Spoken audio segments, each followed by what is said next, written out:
आपकी worksheet number 9, ये आपकी 7th क्लास की वर्कशीट है, साइंस की आई है। इसी के साथ आपकी एसएसटी की भी वर्कशीट आई है। तो मैं दोनों बना रही हूँ, आप लोग ले लेंगे। चलिए तो पहले इसे अच्छे से लेबल कर लेते हैं, वर्कशीट नंबर डाल देते हैं, सब्जेक्ट, क्लास, अपना नाम, अपने टीचर का नाम और डेट आप लोग लिख लेंगे। अब क्या लिखा है, पादपों में पोषण। पादप किसे कहा जाता है, यानी पेड़ पौधे। ठीक है, अब क्या लिखा है, रचना अपने माता पिता के साथ पिकनिक पर गई थी। यानी एक बच्ची है आप जैसी रचना, जो अपने मम्मी पापा के साथ पिकनिक पे घूमने गई। भोजन लेने के दौरान जब वो लोग खाना खा रहे थे या ख़रीद रहे थे, उस दौरान उसने क्या देखा, उसने अपने बड़े भाई से पूछा कि पौधे अपना भोजन कहाँ से लेते हैं भैया। यानी राहुल से उसने पूछा कि भैया पौधे जो है वो अपना भोजन कहाँ से लेते हैं। मतलब हम किसी को खाते हैं, है ना, एनिमल्स भी किसी ना किसी को खाते हैं या फिर पौधों को खाते हैं, लेकिन पौधों को तो मैंने कभी किसी को खाते हुए नहीं देखा, तो पौधे अपना भोजन कहाँ से बना लेते हैं। तो राहुल ने उन्हें पादपों यानी पौधों में पोषण के बारे में समझाया। यानी अब राहुल ने रचना को बताया कि देखो ऐसे ऐसे होता है। अब देखिए पहले यहाँ क्या लिखा है, सभी जीवों को भोजन की आवश्यकता होती है। यानी कि कोई भी जीव जो जानदार चीज़ है उसको खाने की ज़रूरत होती है। कार्बोहाइड्रेट, प्रोटीन, वसा, विटामिन एवं खनिज, लवण भोजन के घटक हैं। यानी ये सारे जो हैं ये आपके भोजन के घटक हैं। भोजन के ये घटक हमारे शरीर के लिए आवश्यक हैं तथा इन्हें ही पोषक कहते हैं। यानी ये जो है ये हमारे शरीर के लिए बहुत ज़्यादा आवश्यक होते हैं और इसको ही हम लोग क्या कहते हैं, पोषक कहते हैं। अब देखिए यहाँ आपका लिखा है केवल पादप यानी पौधे ही ऐसे जीव हैं जो जल, कार्बन डाइऑक्साइड और खनिज की सहायता से अपना भोजन बना सकते हैं। यानी पेड़ जो हैं वो अपना भोजन स्वयं बनाते हैं। कैसे, पानी से, कार्बन डाइऑक्साइड से, जब हम रेस्पिरेशन करते हैं यानी हम जब सांस लेते हैं और सांस को बाहर छोड़ते हैं तो हम कार्बन डाइऑक्साइड को बाहर छोड़ते हैं, उसी के द्वारा ये लोग खाना बना सकते हैं। ये पौधों द्वारा भोजन तैयार करने की एक प्रक्रिया यानी एक कच्ची सामग्री है। ये सारी चीज़ें जो है उनके खाने के लिए कच्ची सामग्री है। जैसे एग्जांपल के तौर पे हम अपना खाना बनाते हैं तो गोभी, मूली, टमाटर, आलू, ये सब हमारे लिए कच्ची सामग्री और इन्हें हम इकट्ठा करके खाना पकाते हैं अपना, है ना। सेम इसी तरह से जल, कार्बन डाइऑक्साइड और खनिज ये पेड़ों के लिए कच्ची सामग्री और इन्हें इकट्ठा करके ये अपना खाना बनाते हैं। पोषक किसी जीव द्वारा भोजन ग्रहण करने और शरीर द्वारा उसके उपयोग की विधि को पोषक कहते हैं। यानी पोषक किसे कहा जाता है, जब हम खाना खाते हैं, ठीक है, और फिर जब हम खाना खा लेते हैं तो वो हमारे शरीर में जाके उपयोग होता है, उसी को हम लोग क्या कहते हैं, पोषक कहते हैं। अब देखिए यहाँ ऊपर तक हमने पढ़ लिया। अब यहाँ क्या लिखा है, पोषक के प्रकार। पोषक के 2 प्रकार होते हैं, एक होता है स्वपोषणीय और दूसरा होता है विषम पोषणीय। तो पहले हम स्वपोषणीय पढ़ते हैं। तो स्वपोषणीय क्या लिखा है यहाँ पे देखिए आप, ये लिखा है पोषणीय की वह विधि यानी पोषण की वह विधि है जिसमें जीव अपना भोजन स्वयं बनाते हैं, स्वपोषणीय कहलाती है। यानी कि वो जीव जो अपना खाना खुद बनाते हैं, जिसमें सिर्फ और सिर्फ पादप यानी पेड़ पौधे आते हैं। ठीक है, पेड़ पौधे ही अपना खाना खुद बनाते हैं। और दूसरी विधि आपको क्या बताइए, विषम पोषणीय, यानी कि ये वह विधि है जिसमें जीव यानी पादपों द्वारा संश्लेषित बनाए भोजन जो है वो हम ग्रहण करते हैं। यानी पेड़ जैसे जानवर हैं वो क्या करते हैं, वो घास को खाएंगे या पेड़ पौधों को खाएंगे, फिर दूसरे जानवर उन जानवरों को खा लेंगे, फिर उसके बड़े जानवर उनको खा लेंगे। या हम लोग भी देखिए, हम लोग घास फूस खाते हैं, हम अपना खाना स्वयं नहीं बनाते, हम कच्चा माल कहीं से लेते हैं, उसके बाद फिर उसे पकाते हैं। तो इसमें अधिकतर कौन आते हैं, जीव जंतु यानी जानवर वगैरह ही आते हैं। तो इस तरह से ये वाली वर्कशीट आपकी कंप्लीट होती है। अब आपके क्वेश्चन लिखे हैं कि पौधों द्वारा भोजन तैयार करने के लिए कच्ची सामग्री कौन कौन सी है। यानी जब पेड़ पौधे अपना खाना बनाते हैं तो वह कच्ची सामग्री के रूप में क्या क्या चीज़ों का इस्तेमाल करते हैं। तो चलिए इसका आंसर देखते हैं हम लोग। जब आप यहाँ लिख सकते हैं पानी का उपयोग करके, कार्बन डाइऑक्साइड और खनिज का उपयोग करके। ठीक है, तो पानी, कार्बन डाइऑक्साइड और खनिज ये 3 जो हैं ये आपके पेड़ों के कच्चे सामग्रियाँ हैं। क्वेश्चन लिखा है कि पोषण किसे कहते हैं। तो चलिए इसका आंसर देख लेते हैं कि पोषण किसे कहा जाता है। इसका आंसर आप यहाँ से लिखेंगे, किसी जीव द्वारा भोजन लेने और शरीर द्वारा उसे उपयोग करना ही पोषण कहलाता है। जो भी हमने ऊपर पढ़ा था वही आप आंसर में लिख देंगे। चलिए अब नेक्स्ट क्वेश्चन देखते हैं हम लोग। अगला क्वेश्चन लिखा है स्वपोषणीय के 2 उदाहरण लिखिए। अब स्वपोषणीय किन्हें कहा जाता है, पेड़ पौधों को, उनके 2 उदाहरण आपको लिखने। चलिए इसका आंसर देख लेते हैं। अब देखिए यहाँ पे 3 ऑप्शन मैंने लिख दिए, मक्का का पौधा, पेड़, घास फूस, है ना, ये सारी चीज़ें किस में आते हैं, स्वपोषणीय में आते हैं, अपना खाना खुद बनाते हैं। ये वाला जो आपका लास्ट क्वेश्चन है, क्वेश्चन नंबर 4, इसमें लिखा है विषमपोषी के 2 उदाहरण लिखे। विषमपोषी के कौन से 2 उदाहरण हो सकते हैं, चलिए इसका आंसर देखते हैं हम लोग। का आंसर यहाँ से लिख लेंगे कि इसमें कौन से कुत्ता, पक्षी, मछली, है ना, इंसान, ये सभी किस में आते हैं, ये सब आपके आ जाते हैं हेटेरोट्रॉफिक्स में, यानी कि वो लोग जो अपना खाना स्वयं नहीं बना के किसी के ऊपर निर्भर होते हैं। ठीक है, चलिए तो अगला क्वेश्चन पढ़ते हैं अब हम। आपकी वर्कशीट एसएसटी की शुरू होती है तो पहले आप लोग इसे अच्छे से लेबल कर लेंगे, डेट डाल देंगे, वर्कशीट नंबर डाल देंगे, अपना क्लास, अपना नाम, अपने टीचर का नाम आप लोग लिख लेंगे। आज क्या पढ़ेंगे, दिल्ली के सुल्तान, यानी दिल्ली पे जो लोगों ने शासन किया उनके बारे में हम पढ़ेंगे। इतिहास के अध्ययन के लिए, यानी जब हम हिस्ट्री के बारे में जानना चाहते हैं तो अभिलेख, सिक्के या स्थापत्य यानी कि जो भवन वगैरह बनाए गए उसके माध्यम से हमें काफ़ी सूचना मिल सकती है। मगर दिल्ली सल्तनत की अधिक जानकारी के लिए हम उन ऐतिहासिक तारीख, ठीक है, यानी तवारीख, एक वचन में तारीख कहते हैं उसका बहुवचन बन जाता है तवारीख, यानी कि ये आपका क्या हो जाता है, ये फारसी वर्ड्स है सारे, ठीक है, जो उन सुल्तानों के शासन काल में प्रशासन की भाषा थी फारसी में लिखे गए हैं। मतलब ये कि जैसे अब आजकल आपकी जो मातृभाषा यानी जो आपकी नेशनल लैंग्वेज है वो क्या है, हिंदी है। तो उसी तरह से उस ज़माने में जब यहाँ पे मुग़ल दौर था या उससे पहले के जो भी शासक थे उन सब ने अपनी जो भाषा थी वो फ़ारसी रखी थी। क्यों? क्योंकि वो सब ईरान से आए थे, तो ईरान में जो है फ़ारसी ज़बान बोली जाती है, फ़ारसी लैंग्वेज बोली जाती है, पर्शियन जिसे बोलते हैं। तो उन सब ने अपने उस दस्तावेज़ की जो ज़बान है वो फ़ारसी ही रखी थी। अब क्या लिखा, तवारीख़ के लेखक सचिव, प्रशासन, कवि और दरबारियों जैसे सुनिश्चित व्यक्ति होते थे। यानी अब क्या था, जो लोग वाकई उससे वाबस्ता होते थे यानी उससे जुड़े हुए होते थे वही लोग लिखते थे। क्यों? क्योंकि वो हर घटना को अपने हिसाब से अच्छा करके लिखते थे। अगर वो बादशाह के बारे में बुरा लिख देंगे तो बादशाह उनको मार देते। जो घटनाओं का वर्णन भी करते और शासकों को प्रशासन यानी जो भी होता प्रशासन संबंधी सलाह भी देते थे। ठीक है, यानी वो उनके एक तरह से, जैसे अकबर और बीरबल की कहानी आपने सुनी है।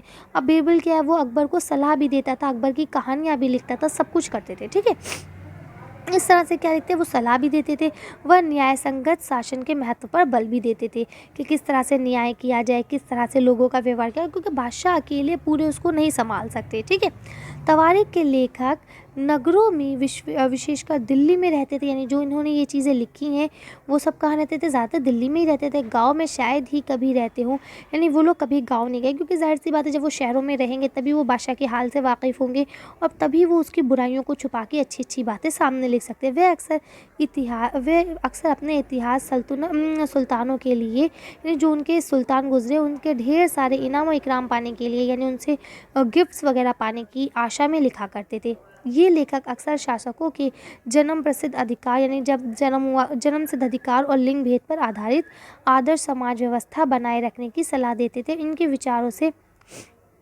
लोग सहमत नहीं होते थे, क्योंकि देखिए क्या है, अब जैसे मान लीजिए आप मेरी यूट्यूब वीडियो देखते हैं, ठीक, हो सकता है आपको मैं पसंद आती हूँ और हो सकता है कि आपको मजबूरी हो मेरी देखना कि शायद मेरे अलावा कोई और बना ना रहा हो, है ना।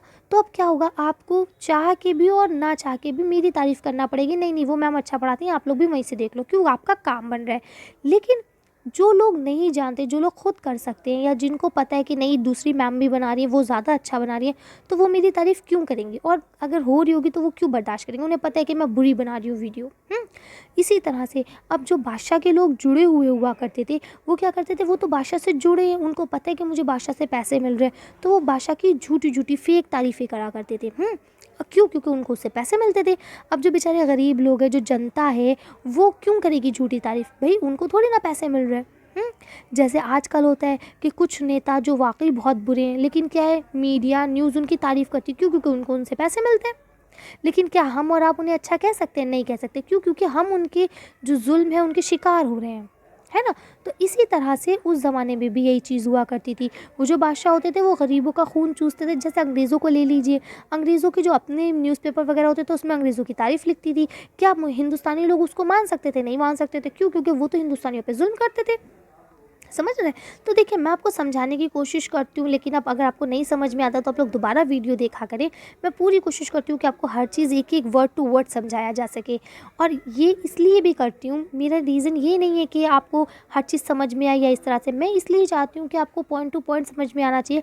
कल जब एग्ज़ाम्स होंगे आपके तो आपको हर चीज़ में डिटेल्ड स्टडी होनी चाहिए आपको। ठीक है, अब क्या लिखे, देखिए लिखे दिल्ली के शासक राजपूत वंश, सबसे पहले कौन सा है, राजपूत वंश भी आए। ठीक, उसके बाद देखिए क्या लिखा है, तोमर आए।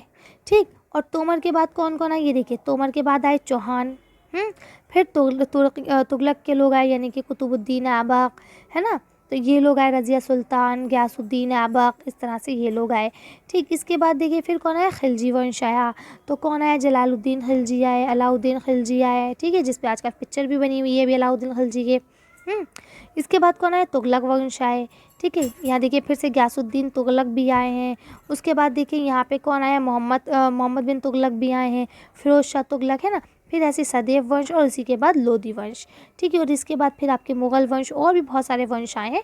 तो इस तरह से कब से कब तक रही है, यहाँ इनकी डेट दी गई है, कौन से सन से किस सन तक इन्होंने हुकूमत की। अब आगे यहाँ क्या लिखा है, देखिए ये आपका एक पैराग्राफ और लिखा है कि सबसे पहले तैमूर राजपूत के काल में दिल्ली में तोमर समाज जी आया। सबसे पहले कौन सा आया, तोमर समाज आया, जिनकी राजधानी इन्होंने बनाई, दिल्ली को अपनी राजधानी बनाई। 12वीं सदी के माध्यम से जो तोमरों का था वो अजमेर के चौहान थे, जिन्हें चहमान नाम से भी जाना जाता था, ने पराजित किया यानी हरा दिया। तोमर और चौहान के राज्यकाल यानी अब दोनों के बीच में क्या हुआ, साठगांठ हो गई कि ठीक है हम दोनों मिलकर काम करेंगे। में ही दिल्ली वाणिज्य का एक महत्वपूर्ण केंद्र बन गया, यानी दिल्ली जो है वो एक मेन सेंटर पॉइंट बन गया। इस शहर में बहुत सारे समृद्धशाली जैन व्यापारी रहते थे, यानी दूसरे मुल्कों से व्यापारी आते थे जो यहाँ से सौदा खरीद के ले जाते थे अपने मुल्क, या अपना बना हुआ सौदा यहाँ बेचने आते थे, जिन्होंने अनेक मंदिरों का निर्माण करवाया और इन्होंने ही वो मंदिरों के निर्माण कराया। यहाँ देहलवाल कहे जाते थे, अब इन्हें क्या कहा जाता था, देहलवाल कहे जाते थे। ठीक है, इनके सिक्के भी ढाले जाते थे, यानी इन्होंने सिक्के भी बनवाए थे जो काफ़ी प्रचलन में थे, यानी बहुत ज़्यादा फेमस थे। 13वीं शताब्दी के आरंभ में दिल्ली सल्तनत की स्थापना हुई, यानी कि अब 13वीं शताब्दी की शुरुआत में दिल्ली एक सल्तनत के रूप में सामने आई और इसके साथ दिल्ली एक ऐसी राजधानी में बदल गई जिसका नियंत्रण इस उपमहाद्वीप के बहुत बड़े क्षेत्र पर फैल गया था। ठीक है, अब यानी क्या हो गया, अब दिल्ली जो है एक उपमहाद्वीप के रूप में बदल गई, जो मतलब एक राजधानी बन गई जिसका सब तरफ सल्तनत यानी हुकूमत हो गई थी। अब यहाँ अगला क्वेश्चन क्या लिखा है, देखिए निम्नलिखित प्रश्नों के उत्तर दीजिए। तो अब पहला प्रश्न है आपका, इतिहास के अध्ययन के लिए कौन कौन से स्रोत हमारी सहायता करते हैं। जब हम हिस्ट्री का अध्ययन करने बैठते हैं तो कौन कौन से स्रोत हैं जहाँ से हमें इतिहास के बारे में झूठी या सच्ची जैसी भी है जानकारियाँ प्राप्त होती है। तो चलिए इसका आंसर देख लेते हैं हम लोग। इसका आंसर यहाँ से लिखेंगे कि शिलालेख, सिक्के और वास्तुकला जो वहाँ की थी उनसे ही हमें जानकारी प्रदान होती है, यानी वही चीज़ें जो हमें इतिहास के बारे में जानने में मदद करती हैं। आपका अगला क्वेश्चन ये लिखा है, तवारीख का अध्ययन किस प्रकार हमारे लिए उपयोगी हो सकता है। यानी जो तारीख लिखी गई है, तवारीख उसके वो है प्लूरल है, तो ये पूछ रहे हैं कि जो तारीख लिखी गई है वो हमारे लिए किस प्रकार उपयोगी साबित होती है। भाई ठीक है वो झूठी है, सच्ची है, कुछ भी, लेकिन फिर भी हमें कुछ ना कुछ तो उससे पता चल ही रहा है ना। तो चलिए इसका आंसर देख लेते हैं। देखिए इसका आंसर यहाँ से लिखेंगे कि तारीख जो है वो फ़ारसी में लिखी गई है। ठीक है, दिल्ली प्रशासन के अधीन भाषा जो थी उसमें लिखी गई है, लेकिन ये हमारे लिए उपयोगी कैसे साबित होती है, क्योंकि इससे जो है उस दौर के हालात का हमें पता चलता है। ठीक, सारी चीज़ें हमें पता चलती है लेकिन उस दौर में क्या माहौल रहा है ये ख़ास तौर से हमें पता चलता है। ठीक है, तो आप इसका आंसर यहाँ से पूरा लिख लेंगे। चलिए आगे पढ़ते हैं। यहाँ पे आपका क्वेश्चन नंबर 3 है कि तारीख के अध्ययन की सीमाओं का वर्णन कीजिए। यानी तारीख के जब हम अध्ययन करने बैठते हैं तो उसकी क्या क्या सीमाएं हो सकती हैं उनका आपको अध्ययन करना है। ठीक है, तो देखिए ये आंसर आपका बहुत लॉन्ग हो जाएगा, तो इसे मैंने शॉर्ट करके आपको लिखाने की कोशिश की है। चलिए इसका आंसर देखते हैं हम लोग।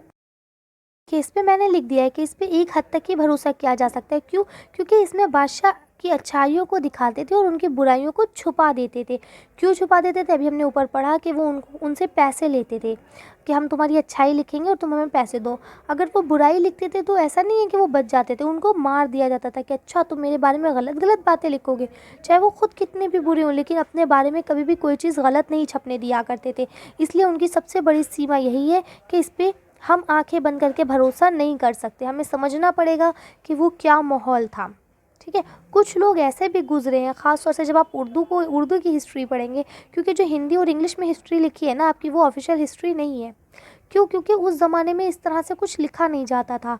अब आप उर्दू की अगर हिस्ट्री पढ़ेंगे तो कुछ लोग ऐसे छुपे हुए थे जो सामने नहीं आए और उन्होंने उस वाक़ये को, उस दौर के हालात को अपनी किताबों में चुपचाप से लिखा, जो कि उनके मरने के बाद पब्लिश हुई और जिससे हमें पता चलता है कि उस दौर में क्या माहौल रहा होगा। ठीक है, चलिए तो आगे पढ़ते हैं अब हम लोग। लास्ट क्वेश्चन है, यहाँ लिखा है पता लगाइए कि दिल्ली में स्थित कुतुब मीनार के निर्माण में किन किन शासकों का योगदान है। कुतुब मीनार के संदर्भ में अन्य जानकारी एकत्रित कीजिए। अब देखिए उसूल के तौर पे तो ये मुझे क्वेश्चन छोड़ देना चाहिए। क्यों? क्योंकि पिछली कुछ 1-2 वर्कशीट आप देखेंगे तो उसमें हमने कुतुब मीनार के बारे में बहुत अच्छे से पढ़ाई कि पहले इसको किसने बनवाना शुरू किया, उसके बाद अगला किसने बनवाया और एंड में इसे पूरा किसने किया। हमने तीनों को पढ़ा है डिटेल में। लेकिन अब मुझे नहीं पता आप लोगों को याद है या नहीं, इसीलिए मैं आपको इसका आंसर लिखा रही हूँ। चलिए इसका आंसर देखते हैं, उसके बाद वर्कशीट को ख़त्म करते हैं। इसका आंसर यहाँ से लिख लेंगे कि देखिए कुतुब मीनार का निर्माण कुतुबुद्दीन ऐबक द्वारा शुरू किया गया था, लेकिन उसने केवल तहखाना यानी बेसमेंट ही बनाया था कि उसकी डेथ हो गई, यानी वो मर गया, उसका निधन हो गया। टावर का निर्माण यानी उसके ऊपर जो बिल्डिंग बनाई गई है वो उनके उत्तराधिकारी अल्तुतमिश ने किया था, ठीक है, जिन्होंने सिर्फ 3 फ्लोर ही बनाए थे, जिसके बाद उनकी भी डेथ हो गई थी। और उसके अंतिम की जो 2 मंजिलें हैं वो फिरोज शाह तुगलक ने पूरी की थी। तो इस तरह से आप इसका आंसर पूरा लिख लेंगे। तो आज की वर्कशीट को हम यही खत्म करते हैं। आज की वीडियो में बस इतना ही। अगर आपको हमारी वीडियो पसंद आई हो तो प्लीज़ इसे लाइक और शेयर करें। अगर अभी तक आपने हमारे चैनल को सब्सक्राइब नहीं करा तो प्लीज़ हमारे चैनल को सब्सक्राइब करें। Thank you for watching.